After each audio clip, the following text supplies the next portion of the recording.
Nous, on vous retrouve, Mjid El Guerrab, pour parler cette fois d'environnement. Vous êtes député des Français établis à l'étranger pour la 9e circonscription qui couvre le Maghreb et l'Afrique de l'Ouest. Hier, à l'Assemblée nationale, vous avez porté une proposition de résolution pour la création d'une communauté méditerranéenne des énergies renouvelables, un partenariat tourné vers la production et le partage d'énergie verte. On parle de quel type d'énergie ?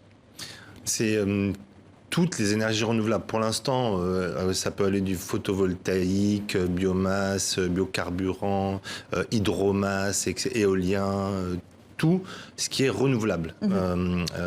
L'idée, c'est pas justement de définir précisément une énergie comparée à une autre, c'est de poser l'idée un peu historique. Et hier, c'était très émouvant parce qu'il y avait une quasi-unanimité à quelques voix près à l'Assemblée nationale pour dire, posons cette belle idée sur la table. Et vous voulez en faire un exemple de nouvelle coopération Nord-Sud en réunissant la France, l'Espagne, l'Italie, le Maroc, l'Algérie et la Tunisie. Pourquoi ces pays-là ? D'abord parce que je pense que la construction européenne telle qu'on l'a imaginée depuis 1995 était un peu trop ambitieuse pour être concrète. C'est-à-dire qu'on a voulu élargir trop vite, aller trop loin. L'UPM, c'était, je ne sais plus, 48 États, quelque chose comme ça. Je pense qu'il faut revenir à l'essentiel et se dire que la Méditerranée, d'abord pour les Françaises et les Français, c'est ses voisins de proximité directe, c'est-à-dire ceux d'en face et ceux d'à côté. C'est ça la Méditerranée, et donc il faut qu'on revienne à un format plus restreint. Vous l'évoquiez à l'instant, cette coopération méditerranéenne qui a été initiée, on le rappelle, en 1995 par le processus de Barcelone, poursuivi, vous l'évoquiez, par le projet d'Union pour la Méditerranée. Les projets ambitieux se cassent les dents. Pourquoi vous allez y arriver ?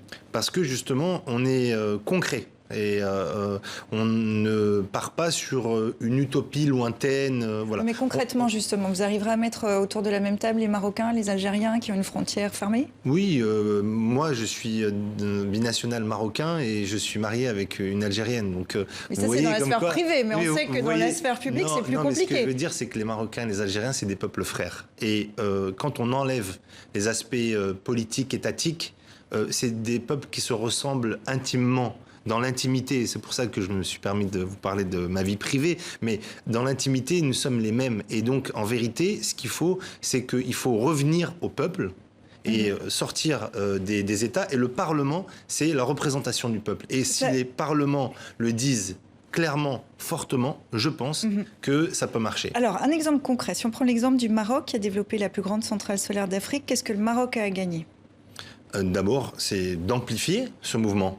Donc vendre son énergie à l'Europe ? Non, d'abord déjà de l'amplifier techniquement en termes d'investissement en infrastructure parce que ça coûte très cher et donc je pense qu'il faut mutualiser et derrière, vous avez absolument raison, la question des réseaux électrique entre le nord et le sud se pose, que ce soit de la Tunisie vers l'Italie ou que ce soit du Maroc vers l'Espagne. Il faut qu'on crée cette circulation des énergies qui seront produites. Donc, et ça, c'est des investissements structurels lourds. Et je pense que si les pays reprennent la construction méditerranéenne comme on a créé l'Europe, c'est-à-dire sur de la production du charbon et de l'acier. Exactement. Alors c'est ça en fait, c'est la version en 2020 des énergies renouvelables. Absolument. C'est plutôt qu'une CK, faisons une CMR. Et plutôt que de faire des énergies sales ou des énergies carbonées, faisons des énergies propres et des énergies renouvelables. La Méditerranée est une des régions du monde très impactée par le dérèglement climatique.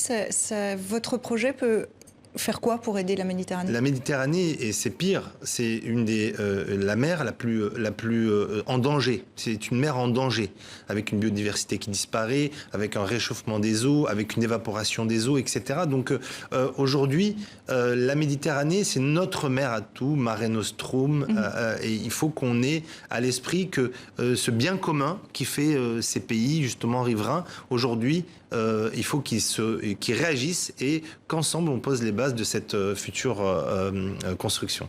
Au nord et au sud. Mjid El Guerrab, merci beaucoup d'être passé nous voir à TV5 Monde. À bientôt. Merci.